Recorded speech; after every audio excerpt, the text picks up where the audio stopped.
मंगल की सुबह उठते ही ये कॉलम लिखने की बजाय मैंने बिस्तर के सिरहाने रखे रिमोट का बटन दबाया और इलेक्शन कमीशन के फैसले का इंतजार करना शुरू हो गया। सच बात यह भी है कि बिल आखिर जो फैसला आया इसकी बाबत बहुत हद तक हैरान भी नहीं हुआ, फकत अपने तजुर्बे की बुनियाद पर तय ये कर चुका था कि वो क्या लिखेंगे जवाब में।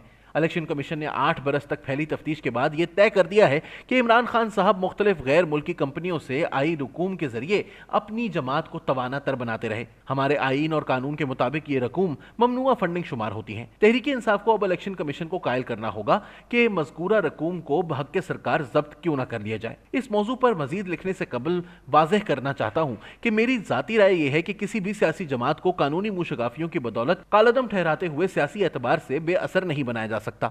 1970 की दहाई में भुट्टो हुकूमत ने वली खान की चलाई नेशनल अवामी पार्टी के खिलाफ उन दिनों की सुप्रीम कोर्ट में एक रेफरेंस दायर किया था। वली खान और इनकी जमात के खिलाफ लगाए इल्जामात ममनुआ फंडिंग से कहीं ज्यादा संगीन थे। इल्जाम गद्दारी का था जो मज़कूरा जमात को हमारे भारत जैसे अजली दुश्मन और अफगानिस्तान की मदद से पाकिस्तान से पख्तूनिस्तान को जुदा करने का जिम्मेदार ठहरा रहा था। वली खान ने अपने खिलाफ आए रेफरेंस के लिए चलाई कार्रवाई का बॉयकॉट कर दिया। इसके बावजूद सुप्रीम कोर्ट से गद्दार ठहराए गए और इनकी जमात कालादम करार दे दी गई। सुप्रीम कोर्ट का फैसला आ जाने के बाद भुट्टो हुकूमत ने मजीद कार्रवाई के लिए वली खान और इनके साथियों को गिरफ्तार करके हैदराबाद जेल में डाल दिया। इनके खिलाफ जेल ही में हैदराबाद ट्रिब्यूनल भी चलना शुरू हो गया। उन दिनों की कौमी असेंबली में लेकिन सरदार शेरबाज मजारी भी मौजूद हुआ करते थे। वो आजाद हैसियत में मुंतखब हुए थे। उन्होंने नेशनल डेमोक्रेटिक पार्टी NDP के नाम से एक नई जमात की तश्कील का ऐलान कर दिया। अहम बात यह भी है कि मज़कूरा जमात का तासीसी कन्वेंशन आसिफ अली जरदारी के वालिद हाकिम अली जरदारी के नवाबशाह में वाकई एक सिनेमा हॉल में हुआ था। इस जमात को असल तवानाई मगर बेगम नसीम अली खान ने फराहम की। नेशनल अवामी पार्टी के जो रहनुमा और कारकुन जेल जाने से बच गए थे, इस जमात के परचम तले जमा होना शुरू हो गए। बेगम नसीम अली खान ने 1977 के इंतखाबात के नताइज आ जाने के बाद धांधली के खिलाफ चलाई तहरीक में भी भरपूर हिस्सा लिया। इस तहरीक के नतीजे में बिल आखिर जब जनरल ज़ियाउल हक का मार्शल लॉ लगा तो वली खान को जेल से रिहा कर दिया गया। हैदराबाद ट्रिब्यूनल के खात्मे का ऐलान भी हो गया। बतदरीज नेशनल अवामी पार्टी वली खान ही की क़यादत में अवामी नेशनल पार्टी ANP बन गई और 1990 की दहाई में इक़्तिदार के खेल में जारहाना अंदाज में हिस्सा लेती रही।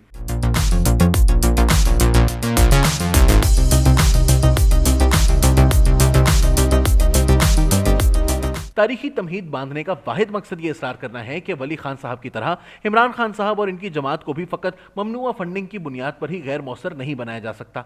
सियासी अमल ही इनका मुस्तकबिल तय करेगा। ये लिखने के बाद भी ताहम इस अमर पर तवज्जो दिलाना जरूरी गर्दानता हूं कि इलेक्शन कमीशन की जानिब से मंगल की सुबह आए फैसले ने तहरीक इंसाफ को वक्ती झटका जरूर लगाया है। इमरान खान साहब की असल मुश्किल इलेक्शन कमीशन का यह दावा है कि वो 5 बरस तक अपनी जमात के लिए जमा हुई रकम की बाबत झूठा बयान हलफी जमा कराते रहे। बयान हलफी के हवाले से आए इस फैसले को संजीदगी से लेना होगा, क्योंकि 3 बार पाकिस्तान के वजीर आजम रहे नवाज शरीफ साहब को बयान हलफी में इकामा जाहिर ना करने की वजह ही से किसी भी अवामी ओहदे के लिए ताहयात नाअहल करार देते हुए हमारी सुप्रीम कोर्ट ने वजारत उज़्मा से फारिग कर दिया था।